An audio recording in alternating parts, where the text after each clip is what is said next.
잠시 쉬었으니까 다시 또 시작하겠습니다.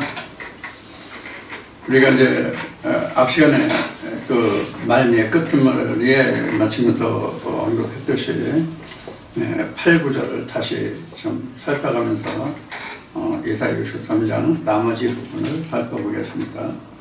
자, 이렇게 시작합니다. 8절에 여호와께서 말씀하시되 그들은 실로 나의 백성이요, 즉 하나님의 백성이요. 실로라는 게 정말로 하나님의 백성이요. 거짓을 행치 아니하는 자녀라 하시고 그들의 구원자가 되사 그들의 모든 환난에 동참하사 자기 앞의 사자라는 건 하나님 앞에 보냄을 받은 사자들, 즉 하나님의 그 일꾼들입니다. 선지자들을 얘기합니다. 자기 앞의 사자로 그들을 구원하시며 이스라엘 백성을 구원하시며 그 사랑과 긍휼로 그들을 구원하시고 옛적 모든 날에 그들을 드시며 안으셨으나, 이렇게요. 안으셨으나. 여기서 우리가 그 9절 그 끄트머리에 안으셨으나 이런 것은 지금은 안고 있지 않다는 것을 시사하잖아요. 전에는 이렇게 해서 거짓을 행치 아니하고 그 하나님의 사자를 보내서 그들을 구원하시고 이렇게 하셨지만 지금은 아니라는 얘기죠. 이게 이제 이스라엘과 유다 백성들의 문제라면, 전에는 너희가 거짓도 행치 아니하고 하나님의 구원자고 그도 환난에 동참해서 하나님 앞에 보냄을 받은 사자들에서 너희들 이렇게 하셨었는데 지금은 아니다, 그런 얘기단 말이에요. 자, 그래서 조금 더 말의 그 의미를 살펴보자라고 얘기한 거예요. 자, 10절 이어서 보겠습니다. 이렇게 안으셨는데 그들이 반역하며, 그러니까 안을 수가 없는 거죠. 거짓을 행치 안 했는데 거짓을 행고 반역했으니까 반역하여 주의 성신을 근심케 하였으므로, 그러니까 하나님의 신을 근심케 하였으므로 그가 돌이켜 그들의 대적이 되사 친히 그들을 치셨더니, 이런 얘기예요. 전에는 이렇게 해서 하나님이 안으셨는데 지금 10절에 이른 바와 같이 그들이 반역해서 주의 성신을 대적이 됐고, 그 성신이 대적이 됐고, 그들 돌이켜 그들의 하나님께 대적이 돼서 하나님이 그들을 치셨다. 그런데 늘 얘기했지만, 앞 시간에도 얘기했지만 하나님이 치신 게 아니란 말이에요. 자기 스스로가 울무를 만든 거란 말이에요. 하나님을 떠났기 때문에. 그래서 이런 부분에서 제가 그동안 수없이 언급했던 말씀이 뭐냐면, 신명기에 있는 말씀으로 하나님의 이스라엘 백성에게 두 법을 주었느냐, 한 법을 주셨다. 그 한 법을 주시면서 하나님이 말씀하시기를 뭐냐면, 이 법을 지키면 너희들에게 복이요, 이 법을 지키지 않으면 너희들에게 저주라, 이렇게 말씀하셨잖아요. 그러니까 여기에서도 하나님이 대적에 그들을 쳤다라고, 친히 그들을 치셨다라고 하셨지만 친 게 아니라 스스로 그 말씀을 떠났기 때문에 그 말씀에 의해서 친 것이, 하나님이 치신 것이 된단 말이에요. 결과적으로 봤을 때. 이게 앞 시간에 또 얘기했듯이 창세기 3장에서 아담과 하와가 에덴 동산에서 하나님으로부터 내어 보냄을 받았다고 되어 있지만 실제는 내어 보냄을 받은 게 아니라 스스로 내어 보냄이 됐다, 이렇게 봐야 맞다는 얘기예요. 하나님이 실상 그 안에서 들어가 보면 이 말씀도 그렇잖아요. 하나님의 은혜 안에 있을 때는 하나님이 스스로 울타리가 되는 거예요. 그럼 울타리가 되는 것도, 하나님 울타리가 되어주시는 것도 하나님 스스로 울타리가 되어주시는 것이 아니라 내가 하나님을 울타리로 만드는 거예요. 내가 하나님의 믿음 안에 있을 때는 하나님이 내 울타리가 되는 거예요. 내가 그 안을 따는 울타리가 없어지기 때문에 에덴 밖에 나와 있는 거란 말이에요. 이 의미를 우리는 잘 생각해야 된다고. 하나님의 에덴 동산으로 우리를 내어보냈잖아. 하나님이 우리를 치셨다고 돼 있잖아. 하나님이 이렇게 진료하셨다고 돼 있잖아. 이렇게만 생각하시면 안 된다고 그 얘기를 하는 거예요. 그래서 전에 이런 얘기를 했잖아요. 어떤 얘기를 했냐면, 내가 부모로부터 자식에 대해서 부모의 양육을 받는데, 부모가 뭐라고 이렇게 하면 안 돼, 이렇게 해야 돼, 저렇게 해야 돼, 이렇게 하시면 자꾸 반발하고 뛰쳐나가면 부모가 뭐라 그래요? 너는 내 자식 아니야. 너는 나가 살아. 너 나가. 그러면 그 부모가 진짜로 나가라고 한 거냐고. 그 나가라고 하게 된 동기가 어디 있냐고. 내가 부모의 계명을, 부모의 말씀을 듣지 않았기 때문에 나가라는 말도 들었고, 너는 내 자식이 아니니까 너는 그럼 네 마음대로 하는 말도 들었고 그렇잖아요. 이런 관계를 우리가 인간관계, 대인관계에서, 인간관계에서 생각해보라고. 부모 입장에 된 하나님은 그럼 어떠하셨겠는가? 내가 부모가 싫다고 떠나는데 어떡하냐고. 내가 가출했는데 부모가 어떻게 하냐고. 내가 가출해서 꼭꼭 숨었는데 부모가 아무리 찾은들 내가 어떻게 하겠냐고, 부모가. 이런 관계를 우리가 생각해보라는 얘기예요. 표면적으로 문자적으로 기록한 그것만 생각하지 마요. 자, 그래서 10절에서 그들이 반역하여 주의 성신을 근심케 하였으므로 그가 돌이켜 그들의 대적이 되다. 하나님이 돌이켜. 하나님이 그렇게 한 게 아니지. 내가 등졌으니까 하나님은 스스로 등지게 된 거지. 대적이 돼서 친히 그들을 치셨더니 11절에 백성이 옛적 모세의 날을 추억하여 가로되 백성과 양무리의 목자를 바다에서 올라오게 하신 자가 이제 어디 계시뇨? 그들 중에 성신을 두신 자가 이제 어디 계시뇨? 이게 뭐예요? 이제 그 여호와를 다시 추억하게 하는, 기억하게 하는 이제 그런 모습으로 지금 돌아가고 있는 거죠. 그래서 백성이 옛적 모세의 날을 추억하여. 모세의 날이 뭐예요?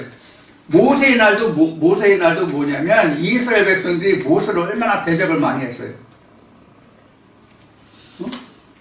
물론 모세가 그 하나님의 능력을 주면서 이적과 표적을 행해서 그 홍해도 갈랐고 광야에서 먹을거리도 줬고 만나도 줬고 그 고기도 줬고 다 줬죠. 그래서 이스라엘 백성들이 그 땀 흘려 농사하지 않아도 그들이 먹고 살 수 있었죠. 그것을 하나님은 뭐라고 말씀하셨냐면 너희들이 스스로 사는 것이 아니라 여호와의 말씀을 청중해야만 살 수 있다는 것을 하나님이 그들에게 보여주신 것이라고 성경은 설명하고 있단 말이에요. 신명기 말씀에. 이제 그런 것들을 우리가 이제 이 말씀에서 연상해 볼 수 있어요. 그래서 모세의 날을 추억하여 가로되 백성과 양무리의 목자를 바다에서 올라오게 하신 자가 이제 어디 계시냐. 바다에서 올라오게 했다는 얘기는 그 여러 가지로 생각해 볼 수가 있는데 1차적으로는 그들을 홍해에서 건져 올리셨잖아요. 애굽 사람들을 다 거기에 그 수장시켰어도 이스라엘 백성은 바다에서 올라오게 하셨잖아요. 그것도 우리가 생각할 수 있고 창세 원리로 한다면 우리가 애굽이라는 것이 세상의 그 사상을 얘기하는 거잖아요. 그런 사상에서 우리를 건져 올려서 하나님의 사상으로, 하나님의 말씀으로 우리가 들어오게 한 그런 것을 생각하고 그 바다에서 올라오게 하신 자가 이제 어디 계시냐. 그런 하나님이 어디 계시냐. 이스라엘 백성들을 홍해에서 끌어올리시고 오늘날 우리를 세상을 가르치면서 앞에 홍의가 나왔는데 그런 홍의에서 우리를 구원의 흰 옷으로 입게 하신 자가 누구냐? 바다에서 올라오게 하신 자 누구냐? 이제 어디 계시냐? 그가 그들 중에 성신을 두신 자가 이제 어디 계시냐? 이러한 사람들 중에 이스라엘 백성을 끌어올리고 인도했던 그런 자들 중에 지금 성신을 두신 자가 이제 누구냐, 어디 있냐, 그런 사람이. 이런 거죠. 그러니까 하나님의 선지자들을 이제 찾는 거죠. 우리를 구원할 자가 누구냐, 하는 걸 찾는 거죠. 앞에는 이런 자가 있어야 되는데 없다고 했잖아요. 그래서 하나님이 스스로 하신다고 돼 있잖아요. 그런데 지금 여기에서는 이제, 구원할 자를 지금 찾고 있는 그런 모습을 지금 그리고 있단 말이에요. 자, 12절 봅시다. 그러면 어떻게 얘기했지만. 그 영광의 팔을 모세의 오른손과 함께 하시며 그 이름을 영영케 하려 하사 그 그들 앞에서 물로 갈라지게 하시고 그들을 기품으로 인도하시되 말이 광야의 행함과 같이 넘어지지 않게 하신 자가 이제 어디 계시뇨? 이게 바로 뭐예요? 이제 구원자를 찾는 그런 모습이죠. 이제 구원자를 찾는 모습이란 말이에요. 그 영광의 팔을 모세의 오른손과 함께 하시며, 모세의 오른손이라고 하는 것은 이사야 40장 41장에 보면 하나님의 능력의 권능의 의의 오른손이란 말이에요.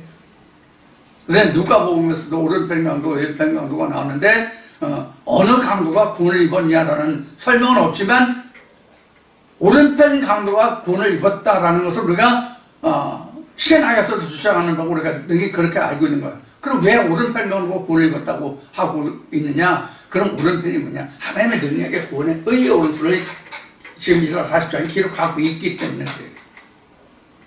그래서 여기에서도 그 오른손과 하나님의 능력과 권능의 손이 권능의 손이 함께 하시면 그 이름을 즉 여호와 이름을 영영케 하려 하사 그들 앞에서 물로 갈라지게 하시고, 물로 갈라지게 했다는 것은 이스라엘 백성은 홍해를 가르고 요단을 가려고 했잖아요. 그런데 오늘날 말씀을 가른 거예요. 분별할 수 있게 한 거예요. 오늘 말씀이 얼마나 같아요? 노아의 홍수 심판 때와 같이 지금 말씀이 넘쳐나고 있거든요. 다 자기가 하나님으로부터 보냄을 받은 자라고 말하거든요. 앞 시간에 말했듯이 신학을 한 신학만을 의존하는 사람은 다 스스로 온 자예요. 그러나 하나님의 말씀을 받아서 하나님의 신을 받아서 전하는 자들은 다 스스로 온 자가 하나님께로 보냄을 받았다는 자들이거든요. 마치 무당이 신 내림을 받아서 무당을 하는 자가 있고 배워서 무당을 하는 자가 있거든요. 근데 무당은 신 내림을 받아서 하는 사람들 훨씬 많아요. 배운 무당보다. 근데 하나님의 선지자들은 신을 받은 자보다 신을 받지 않고 스스로 온 자가 훨씬 몇 배 더 많아요. 몇 배가 아니지 몇십 배가 더 많지. 몇백 배가 더 많지. 자, 이렇게 지금 12절에서 기록합니다. 그 앞에서 물로 갈라지게, 이게 물과 물을 갈린 거죠. 누가 진짜 하나님께로부터 보냄을 받아서 이 말씀을 증거하고 하나님을 하나님 댁에, 성경을 성경 댁에 증거하고 전하느냐 하는 거예요. 그래서 전에도 얘기도 이사야 말씀을 하면서 하나님의 말씀을 증거할 때, 이사야 말씀을 증거할 때 주석에는 어떻게 돼 있고 어떤 목사는 어떤 신학 박사는 어떻게 전할지 모르지만 하나님의 신은 이렇게 말씀하고 계시다.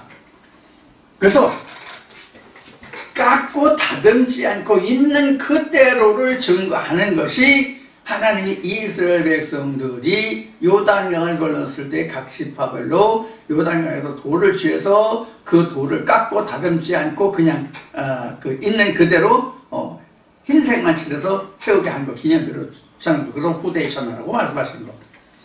그 다음에 하나님의 단을 쌓을 때 그 징을 대서 다듬고 깎은 것은 부정하다고 하신 거. 이런 말씀을 인용해 드린 적이 있죠.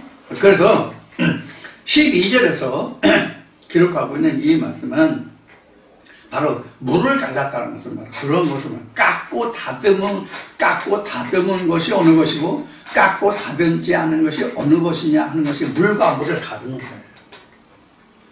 그리고 홍의로 만드는 것과 흰 옷으로 만드는 것과 이것을 나누고 분별하고 구별할 수 있는 게 바로 물을 가르는 거예요.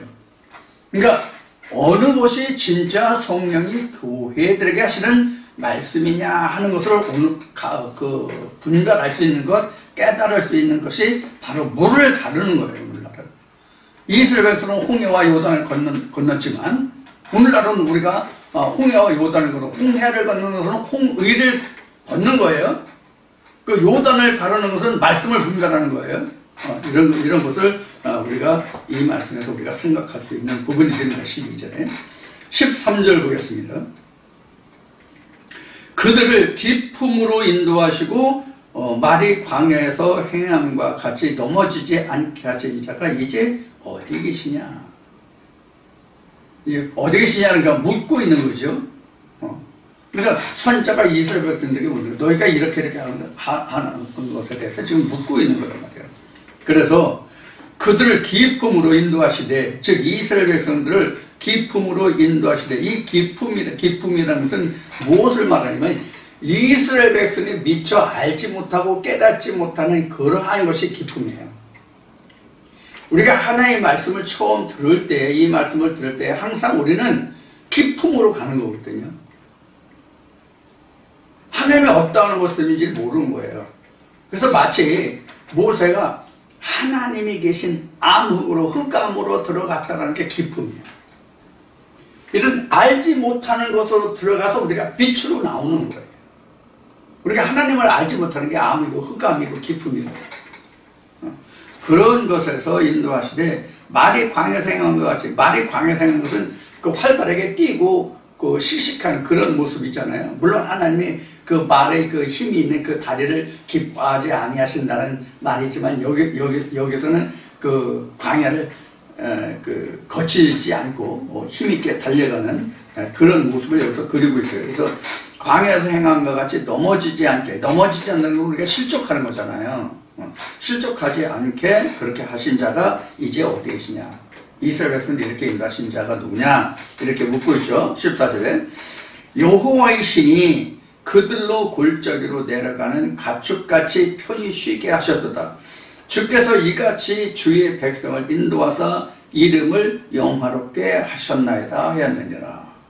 자, 그래서 이제 우선 끝부분을 보면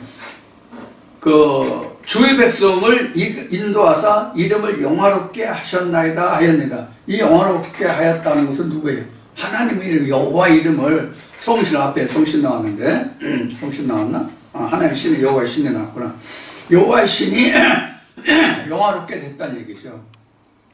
이스라엘 백성들을 구원함으로. 그래서 골짜기로, 여호와의 신이 그들로 골짜기로 내려가는 가축같이, 골짜기로 내려간다는 얘기는 쉼을 얘기하는, 골짜기는 뭐가 있어요? 물이 있죠. 그래서 쉼을 얘기하는 거란 말이에요. 쉼을 표현하고 있는 거예요. 편히 쉬게 하셨도다. 그 물이 있으니까.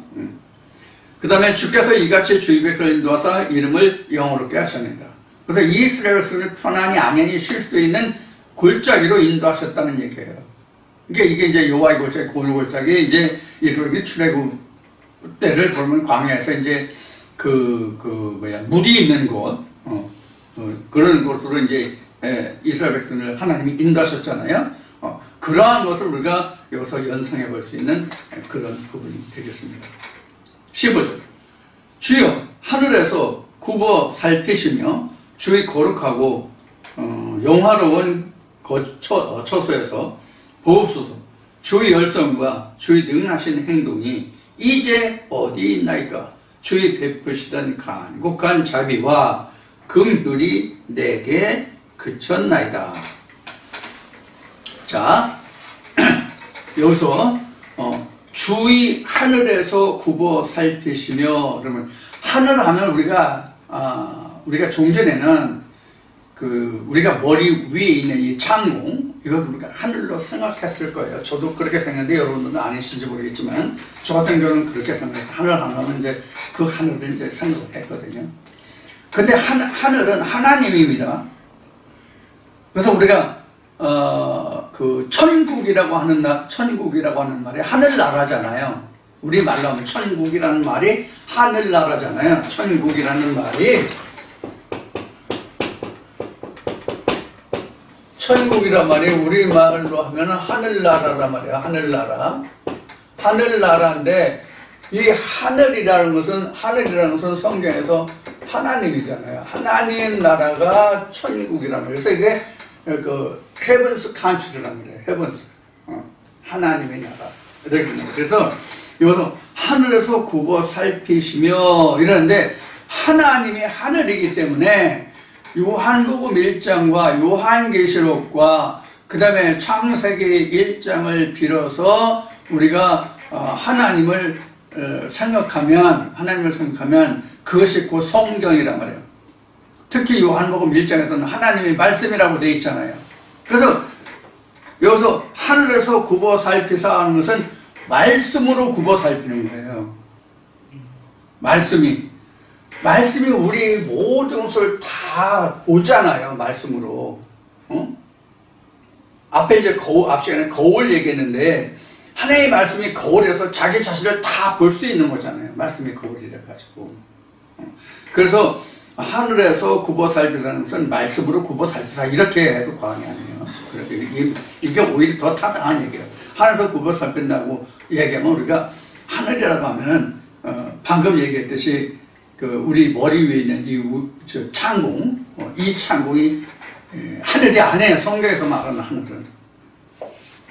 이거 우리가 반드시 염두에 둬야 할 얘기고요. 그래서 주의 거룩하고 영화로운 처소에서, 주의 거룩하고 영화로운 처소는 그런 창공이 아니라, 이런 의미에서는 주의 처소는 우리 각자의 마음에, 우리 마음 성전 삼고 주께서 계시네, 그 마음에, 즉 우리 마음의 중심에 지성소가 된, 그게 바로 영화로운 처소란 말이에요. 하나님의 영화로운 처소란 말이에요. 이게 요한복음 2장으로 보면 47년 동안 지었다는 성이라 허물어라 내가 3일 만에 짓겠다 하는 말씀과 같이, 하나님의 친수로 지어진 거기가 영화로운 처소예요. 그 처소에서 보옵소서, 주의 열성과 주의 능하신 행동이 이제 어디 있나이까? 주의 베푸시던 간곡한 자비와 주의 베푸시던 주의 베푸시던 간곡한 자비와 긍휼이라는 것은 뭐냐면 하나님의 은혜죠. 하나님의 사랑이죠. 말씀이죠. 하늘이죠. 그것이 긍휼이 내게 그쳤네. 내게 와서 맞춰졌다. 그쳤다. 이루어졌다. 이렇게 봐야 되겠죠. 그쳤다는 얘기는 끝났다는 거잖아요. 맞춰졌다는 얘기잖아요. 그것이 내게 이루어서 그 말씀이 이루어졌다, 맞춰졌다, 끝이 났다. 이렇게 이제 이 말씀 우리가 보아야 하겠죠. 그래야 하나님의 구원의 은혜가 내게 이룬 거고, 거룩한 처소가 내 안에 있는 거죠. 주께서 지으신, 하나님이 친수로 지으신 성신이 내게 있는 거죠. 자, 이렇게 해서 하나님의 구원의 은혜가 내가 거룩한 처소가 되고 영원한 처소가 돼서, 여기서부터 다시 내가 샘물이 돼서 샘물을 퍼낼 수 있는 거죠. 이제 그 다음부터 내가 샘이 돼서. 그게 이제 지금 15절에서 드렸던 말씀이고, 16절 보면 주는 우리 아버지시라. 아브라함은 우리를 모르고 이스라엘은 우리를 인정치 아니할지라도 여호와여 주는 우리의 아버지시라. 상고부터 주의 이름을 우리의 구속자라 하셨거늘. 이렇게 돼요. 여기 보면은 좀 여러분들이 잘 생각하셔야 되는데, 어떤 부분이냐면 주는 우리 아버지예요. 주는 우리 아버지예요. 여기서 주는 무엇을 얘기냐면, 앞에서 하늘에서 굽어 살피시고 영화롭게 하고 뭐 그런 말씀이 나왔잖아요. 이 주란 말이에요. 이 하늘이란 말이에요. 하늘이 우리에게 이제 아버지가 되고 주가 됐잖아요. 아버지라고 하는 의미는 단순하게 얘기하면 나를 지으신 자, 나를 만드신 자가 아버지예요. 근데 무엇이 그럼 나를 만들었어요? 말씀이 나를 만들었잖아요. 그러니까 여기서 주는 우리 아버지시라. 주는 우리 아버지시라. 그래서 나를 지으신 자는, 나를 조성하신 자는 하나님이라. 아브라함은 우리를 모르고 이스라엘은 우리를 인정치 아니할지라도, 요 부분이 우리가 좀 생각해야 될 거예요. 아브라함은 우리를 모르고 이스라엘은 우리를 인정치 아니하실지라도 여호와여 주는 우리의 아버지시라. 그러니까 아브라함과 이스라엘은 우리를 모르고 인정치 아니할지라도 주는 우리의 아버지시라.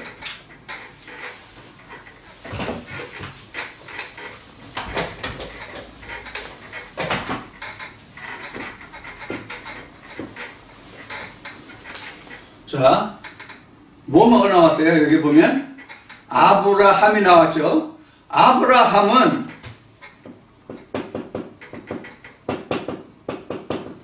아브라함은 우리를 모르고 이스라엘은 우리를 인정치 아니할지라도 여기서 여기를 이스라엘로 볼 수도 있고 이 전체를 이스라엘로 볼 수도 있어요. 근데 일단 이렇게 보자고요.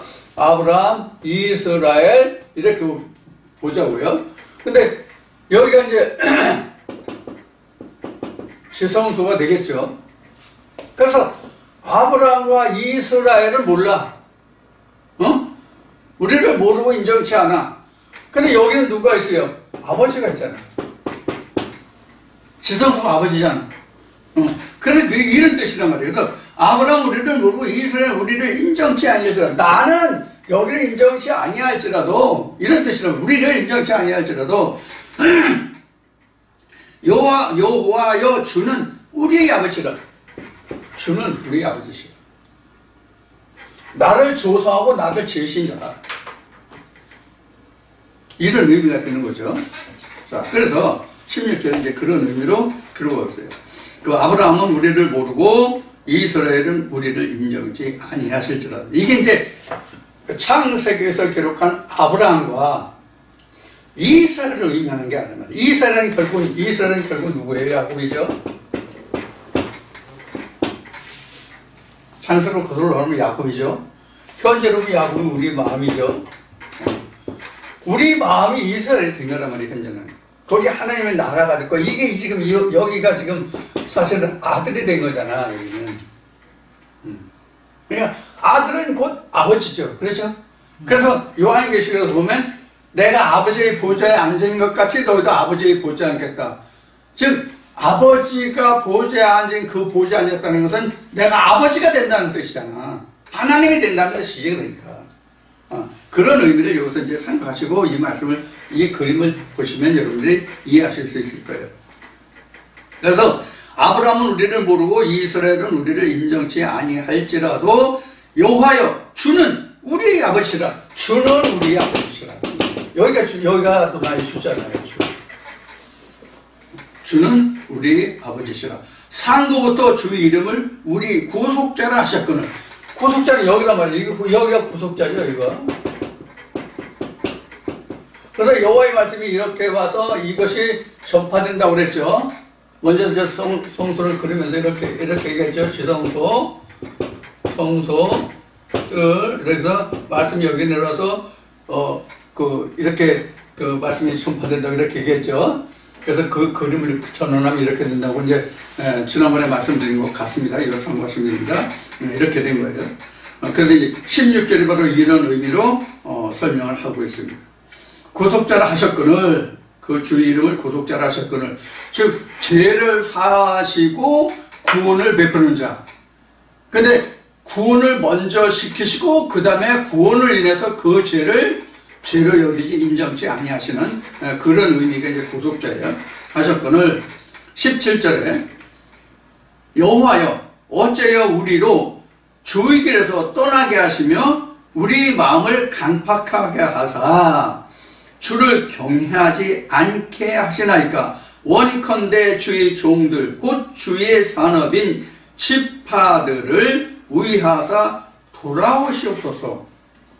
이게 이제 간구죠. 기도죠. 그러니까 기도란 말이에요. 하나님이 우리에게 이렇게 옛날 옛적에 이렇게 하셨던 것 같이 우리에게로 돌아오시옵소서. 그래서 이제 구속자가 되는 거죠. 하나님이 돌아와야 우리에게 구속자가 되는 거잖아요. 그래서 구속자가 되어 주시옵소서. 구속자를 하셨거늘이 이제 16절의 마침이잖아요. 17절은 여호와여 어째여 우리로 주의 길에서 떠나게 하시며. 그런데 여기서는 지금 이사야가 지금 그 하나님의 말씀을 받아서 유다 백성들에게 말씀하시기를 여기서는 어째요 우리로 주의 길에서 떠나게 하시며. 그러니까 하나님이 마치 이스라엘 백성들, 유다 백성들 하나님의 그 품에서 떠나게 하신 것 같이 묘사하고 있잖아요. 항상 이러한 부분을 우리가 눈여겨봐야 돼요. 이게 하나님으로부터 인하였느냐, 그 백성으로 인하였느냐. 그러니까 그 원인이 어디에 있었느냐 하는 거죠. 이렇게 하나님이 떠나게 하셨잖아요. 여기서는 어찌하여 우리로 주의 길에서 떠나게 하시며 이렇게 된단 말이에요. 우리가 이것을 본문상으로 문자적으로 보면 하나님이 이스라엘 백성들로 하여금 하나님이 떠나게 하신 거로 지금 기록이 되고 있잖아요. 이 문장 자체가. 그런데 실제로는 지금까지 기록된 모든 말씀들을 보면 이스라엘 백성들이 하나님의 백성들이 하나님과 사이를 맺고 간을 내서 그들 스스로가 하나님께 범죄로 63장에도 그렇지만은 그런 범죄로 인해서 하나님이 떠나고 하나님의 홍위가 하나님의 의의 옷이 붉은 물로 포도즙 틀에 붉은 물로 물들었다라고 지금 설명을 했잖아요 앞에요. 그런 것을 우리가 이 말씀에서 이제 잊어버리면 안 되죠. 그래서 여기서 어째 우리로 주의 길에서 떠나게 하시며 우리 마음을 강팍하게 하사. 이게 강팍하게 했다는 것도 신명기 말씀이나 출애굽 이런 말씀에 이스라엘 백성의 마음을 하나님이 강팍하게 하셨다고 얘기했는데, 사실은 이 강팍이라는 것 역시 하나님의 말씀에서 떠나가면 그 사람 마음이 이미 강팍해진 거예요. 이 강팍했다는 것을 조금 진전해서 말하면 뭐가 되냐면은 광야가 됐다는 얘기예요. 딱딱한 땅이 됐다는 얘기예요. 이게 하나님 강팍하게 됐다는 것이 하나의 말씀이 심어지지 않는 그런 땅으로 됐다 이 뜻이 강팍하게 됐다는 얘기란 말이에요. 그러면 하나님이 우리 마음을 강팍해 하나요? 그것이 아니라 하나님이 성령의 교회에 들어가시는 그 말씀이 내 마음의 땅에 심겨지지 않는 그런 마음 상태가 강팍하게 된 거예요. 그래서 성경에는 이런 말씀이 너희가 여호와의 말씀일 때, 성령의 교회들 말씀일 때, 여호와의 말씀일 때 내 마음을 강팍하게 하지 말라. 그러니까 하나님의 말씀이 심기지 않는 땅이 그러한 땅에 되게 하지 말라. 이게 광야란 말이에요. 와일드니스라고 이게 광야. 그래서 엘리야를 먼저 보내가지고 그 땅을 갈아고 엎어서 높고 낮은 것을 갈아엎어서 평탄케 한다고 나온 거란 말이에요. 강팍하다는 얘기가 높고 낮음이 있다는 얘기거든요. 그래서 하나님의 말씀에 씨를 심을 수 없다는 얘기예요. 그래서 우리도 실제 세상에서도 높낮이가 있을 때는 땅을 갈고 엎어서 기경해서 어느 정도 평탄케 한단 말이에요. 높고 낮음이 있어도 곡식을 심을 수 있는, 씨를 뿌려서 심을 수 있는 그런 땅으로 만든단 말이에요. 어느 정도 평탄하게. 경사가 졌을지라도. 위에서 아래로 경사가 지든, 오른쪽에서 왼쪽으로, 왼쪽에서 아래로, 앞쪽에서 뒤쪽으로, 뒤쪽에서 앞쪽으로 경사가 졌을지라도 그 땅을 평탄케 골라야만, 경운을 해야만, 기경을 해야만 씨를 뿌리고 파종할 수 있단 말이에요. 그런 것을 여기서 설명하고 있어요. 그래서 강팍하게 하사, 강팍해서는 무슨 뜻인지 아셨죠? 강팍하게 하사 주를 경외하지 않게 하시나이까 이러는데, 주를 경외하면 강팍한 게 아니죠. 주를 경외할 수 있는 마음이면 강팍한 게 아니에요. 그러니까 주를 경외하지 않는 마음이 강팍한 거고, 그러다 보니까 경외하지 않게 되는 거고, 그래서 주의 종들 곧 주의 사람인 지파들을 위해서 돌아오셨소서. 이러한 땅을 다시 기경하고 씨 뿌릴 수 있는 땅으로 하기 위해서 주께서 돌아오셔야만 이것이 회복될 수 있다. 이런 의미가 들리는 거죠. 이게 바로 구속의 때죠. 구원의 때죠. 그런데 이런 것을 염두에 두고 이런 일을 행하는 자가 없어서 하나님이 친히 하셨다라고 지금 앞에 설명하고 있는 거란 말이에요. 이사야 62장, 61장도 그런 말씀이 있듯이 63장에서도 지금 그렇게 앞에 지금 언급이 됐죠. 자, 그래서 주의 산업인 지파들을 위하여, 주의 산업인 지파들, 이 지파는 것은 뭘 얘기하냐면 야곱의 12지파들을 얘기하는 거예요. 그러니까 요한계시록 보면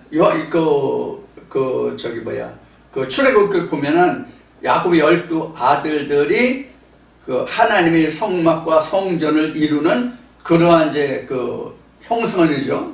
이게 이제 민수기 1, 2, 3장에 잘 기록이 되죠. 이게 이제 요한계시록에 가면은 12기둥, 12보석, 12기초석 나오잖아요. 그것이 바로 야곱의 12지파들이랍니다. 야곱의 그 지파들이랍니다. 그래서 주의 사람인 지파들을, 야곱의 지파들을 위하사 돌아오시옵소서. 그러니까 하나님이 그 터대를 위해서, 하나님의 성전을 위해서, 하나님의 구원의 백성을 인해서 돌아오시옵소서. 이스라엘 백성들을 위해서 돌아오시는 것이 아니라 하나님의 영화로운 영광을 인해서 돌아오시라는 뜻이에요. 그렇게 되는 거예요, 결국은요. 자, 그 다음에 18절. 주의 거룩한 백성이 땅을 차지한 지 오래지 아니하여서 우리 대적이 주의 성소를 유린하였사오니. 이게 뭐냐면, 하나님이 이스라엘을 세우셨잖아요. 근데 그 나라가 얼마 갔어요? 수천 년 갔어요? 아니, 그렇지 않았단 말이에요. 불과 몇백 년에 불과했죠. 그래서 제가 말씀드린 게 뭐였냐면, 지금 오늘날은, 21세기 오늘날은 지금 그 지구촌의 패권국이 미국이잖아요. 근데 성경의 역사를 들어보면 맨 먼저 패권국이 됐던 나라가 이스라엘이에요. 그래서 모든 열방으로부터 조공을 받았잖아요.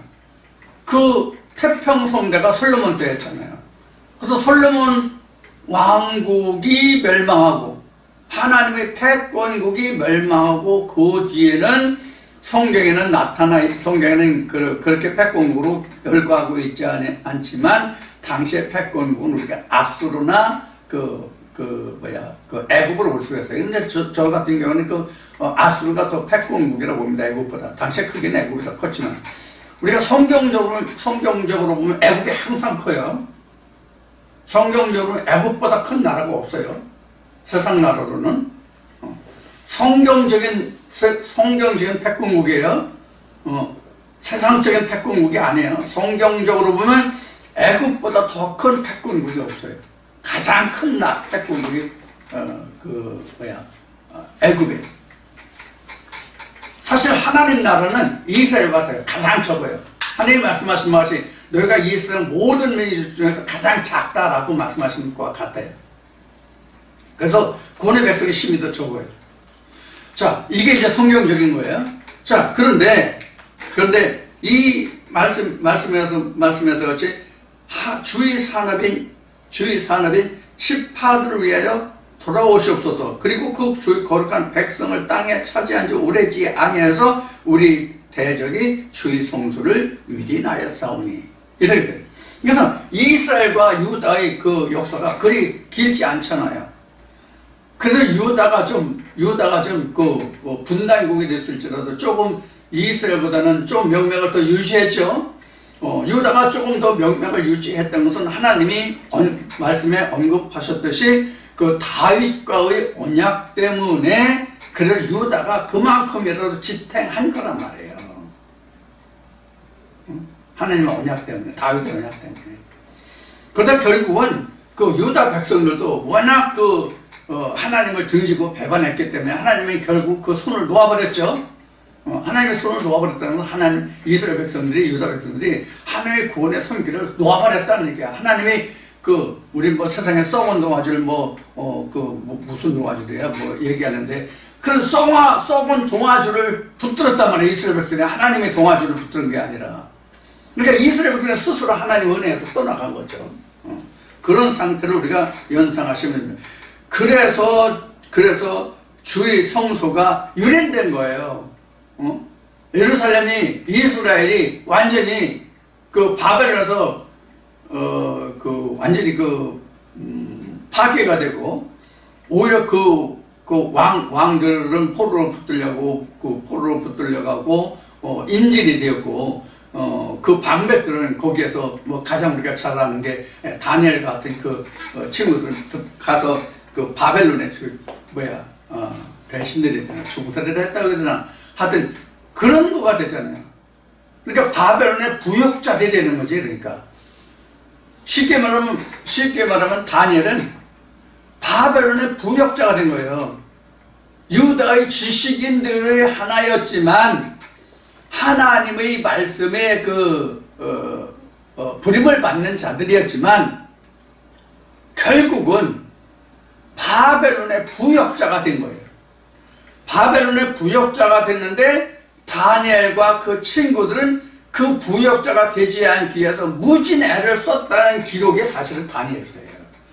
그래서 뭐 사자굴에 넣었다, 뭐 불구덩이에 넣었다, 이게 바로 그런 거란 말이에요.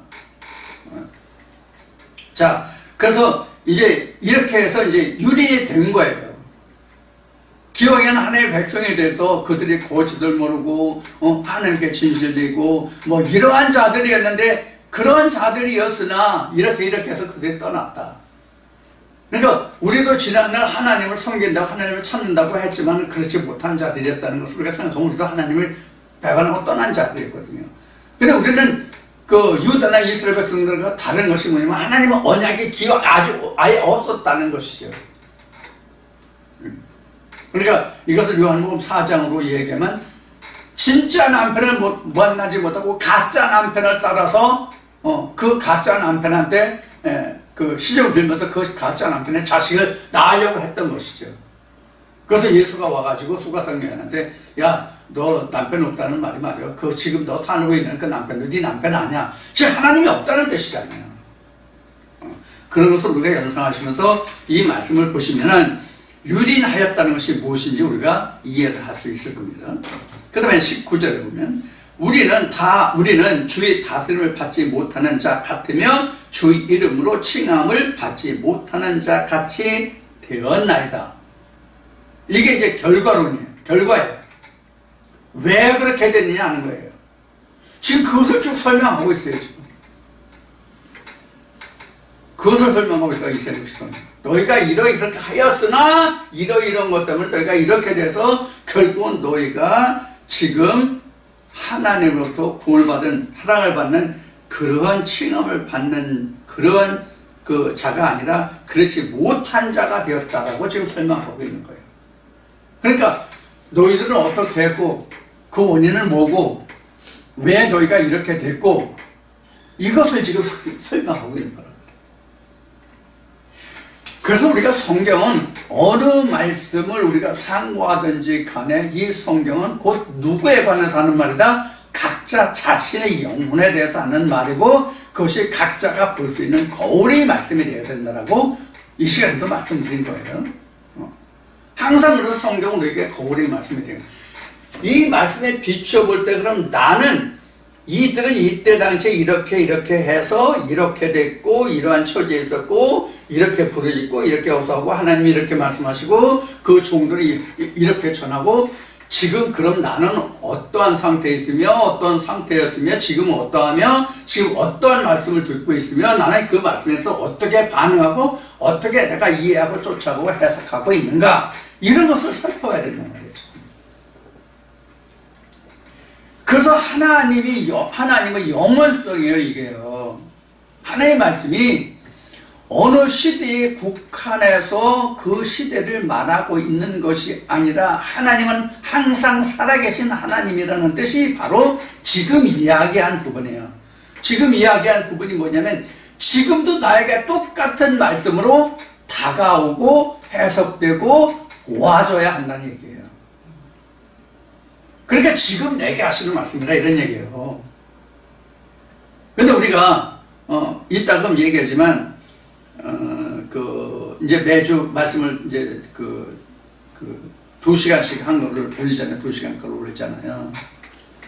그러면 지금 이제 에버레이지로 평균으로 따져서 지금 한 50명 잡으면 이제 그 넉넉하게 보는 건데 타이트하게 따지면 이제 40명 선으로 봅니다. 40명에서 45명. 그래서 조금 넓게, 폭넓게 지금 후하게 하면은 지금 평균 50명이 이 말씀을 듣는다. 이렇게 이제 볼 수 있는데 현재 수준으로 봐서. 근데 제가 생각할 때 이런 생활에 지금 말씀드리고자 하는 것이 여기서 항상 내가 이 말씀을 지금 내게 하시는 말씀으로 보아야 한다는 그런 의미에서 말씀드리는 거예요. 근데 일주일에 그 두 편의 말씀이 올라가는데 이걸 보면은 이번 주에도 보면은 한 말씀은 47회인가가 되어 있고 한 말씀은 지금 32회인가예요. 그러니까 47명과 32명이 봤다는 얘기예요. 한 편은 47명이고 한 편은 32명이라는 얘기예요. 그럼 이것은 무엇을 말하냐면 중요도가 이 말씀은 47%고 이 말씀은 32%고 그렇다는 얘기가 같은 거예요. 이게 오늘날 유튜버들이 그 관심을 끌기 위해서 썸네일을 그 제목을 유인책으로 썸네일을 달면 좀 더 보고 그렇지 않으면 좀 덜 보고 이런 거가 똑같은 거예요. 이름을 뭐 어그로를 끈다거나 뭐 그렇게 좀 표현하는 것 같은데 그것이 우리 말이 아니기 때문에 무엇을 뜻하는지 전 몰라요. 그런데 말씀도 우리가 이와 같은 형식으로 본다는 거예요. 바울이 이야기한 것으로 보면 바울이 증거한 말씀으로 보면 하나님 말씀은 중하고 중하지 않다. 크고 가볍다는 것이 없다. 예만 있고 아니람이 없다. 이렇게 바울은 증거하고 있는데 우리는 그 경량을 따라요. 응? 우리는 그 경량이라고 하다 중량이라고 하지. 중량이라고 하면 맞겠지. 중량을 따라요. 어느 말씀은 중하고 어느 말씀은 정하고 이건 좀 들을 거 있고 이건 들을 거 없고 이게 어디서 오냐면 사람의 그 판단에서 사람의 생각에서 오는 것이거든요. 어떻게 하나님의 말씀이 항상 우리에게 기쁘고 즐거운 마음만 주겠으며 어떻게 하나님의 말씀 우리에게 항상 아프고 쓰리고 무거운 말씀만 주겠으며 어느 한쪽으로는 말씀하실 수 있겠냐는 거예요. 어느 쪽이 무겁다면 어느 쪽은 가볍고 어느 쪽은 즐거움과 기쁨을 어느 쪽은 슬프고 아픔이 되는 말씀도 있고 하나님의 말씀 항상 그러거든요. 앞에 이제 부모의 양육 문제를 언급했는데 부모가 자식을 양육할 때 항상 좋은 말씀으로만 자식을 양육하는 게 아니잖아요. 때로는 해초리도 있고 책망도 있고 자문인과 전도서에 있는 말씀과 같이 부모가 자식을 사랑한다 하면서 초달하지 않으면 자식을 사랑하는 것이 아니라 하는 말씀과 같이 항상 좋은 말씀만 항상 귀에 듣기에 좋은 부드러운 말씀만 하시는 게 아니란 말이에요. 오히려 저 같은 경우도 자식을 너무나 오냐 키우면 그 자식이 나중에 자기 앞가림을 못해. 그래서 우리 속담에도 투가리밥을 해서 키운 자식은 효도하는 자식이 없다는 말이 나온 거예요. 매 맞으면서 혼나면서 키운 자식은 효도하지만 그 자식을 오냐 해서 부모는 보리밥 먹고 꽁물을 먹고 된장국만 퍼먹어도 그 자식은 사랑하는 마음으로 투가리에 밥을 해줘서 따로 해주고 고깃국 끓여서 키운 자식은 자기가 최고지 부모가 안 보여. 주변이 안 보여요. 성경도 마찬가지예요. 그래서 제 경험을 제가 자식들을 낳아서 양육해본 경험을 통해서 보면은 사랑하는 부모가 진짜 사랑하는 마음은 자식들을 적당히 초달하는 거예요. 지나치게 초달하는 것도 문제가 되지만 지나치게 사랑하는 것도 문제가 된다. 그래서 적당히 자식은 사랑과 채찍을 겸해야 된다. 이것이 제 생각이에요. 성경도 마찬가지라고 생각해요. 성경도. 그래서 우리가 내게 달콤하게 부드럽게 들려오는 그런 음성보다는 내게 중하고 무겁게 들리는 말씀이 오히려 내 영혼을 더욱더 소성시키고 내 영혼을 강건하게 하고 내 영혼을 힘있게 하는 그런 말씀이 될 수 있다. 그것을 오히려 우리는 더 고맙고 감사하게 받아야 된다. 그런 생각이에요. 이런 면이 조금 우리가 생각할 때 제가 생각할 때 우리가라보다 제가 생각할 때는 좀 아쉬운 면이라고 생각해요. 자, 오늘은 이제 이사야 63장의 말씀을 이제 어쨌든 이렇게 저렇게 해서 이제 마치게 되는데 여러분들의 마음에는 이 말씀이 어떻게 다고 어떻게 받아들일지 어떻게 해석될지 저는 몰라요. 여러분이 이 말씀과 실현해서 하나님과 열매 맺어야 할, 결단해야 될 문제거든요. 이 말씀을 사실 제 입에서 떠나가면 내 것이 아니에요. 이제 받는 여러분들의 것인데 그 받는 여러분들의 것이지만 그것을 어떻게 하나님과 씨름하느냐, 야곱이 압복강에서 씨름을 한 것 같이 어떤 씨름을 하느냐에 따라서 이 말씀의 무게와 색깔과 깊이와 높이와 넓이가 달라질 거예요. 자, 이렇게 해서 이제 이사야 63장을 마치는데 여러분들에게 당부드리고 싶은 것은 어떤 말씀을 여러분들이 접하든지 간에 이사야 63장을 통해서 여러분들에게 당부드리고 싶은 것은 우리가 세상말로 표현하면 편식하지 말자, 이런 이제 그 말씀을 드리고 싶고요. 여러분들 말씀을 좀 깊이 있게, 제가 미처 다 설명하지 못하는 것이지만 어떤 취지로 어떤 의미로 이 말씀이 기록됐고 이렇게 해석되어야 되는가 하는 그 방향을 잡아서 여러분들 스스로 이 말씀을 확장해 가야 됩니다. 이것이 여러분들이 하나님 나라를 확장하는 거예요. 지대표를 옮기는 것이 아니라 여러분이 그 땅을 넓히는, 하나님 지경을 넓히는 거예요. 복음성가 있는 것이 나의 지경을 넓혀서 여러분들 복음성가에서 여러분들 많이 불러보셨을 거예요. 그래서 여러분들 지경을 넓히는 거예요. 이 말씀에 국한해서 그냥 이렇게 말했으니까 요것만 하면 지경이 넓혀지지 않아요. 그래서 말씀을 편식하지 말라는 거예요. 넓게 광범위하게 생각해 보라는 거예요. 말씀을 들으실 때마다. 그래서 듣는 것만으로 끝나고 저 사람 저렇게 하는 거 그거 나도 그렇게 생각할 수 있어. 나도 그 정도는 할 수 있어. 이렇게 되면 여러분들 하나님 나라가 확장이 안 돼요. 여러분들 마음속에. 이런 노력을 여러분들이 경주해 주시기 바랍니다. 이제 그러다 보면 자꾸 하나님 나라가 축소되고 짜부라들어요. 쪼그라든다고. 자, 그런 면을 여러분들이 염두에 두시고 오늘도 이사야 63장 2시간에 걸쳐서 말씀을 드렸는데 오늘 이 말씀이 여러분들에게 그 천국을 향하여 가는 겔라자의 말씀과 여러분들이 그 마음의 성전을 확장할 수 있는, 하는 나라의 지경을 넓힐 수 있는 그런 말씀이 되기를 원하고 날씨가 좀 많이 이제 따뜻해지겠죠.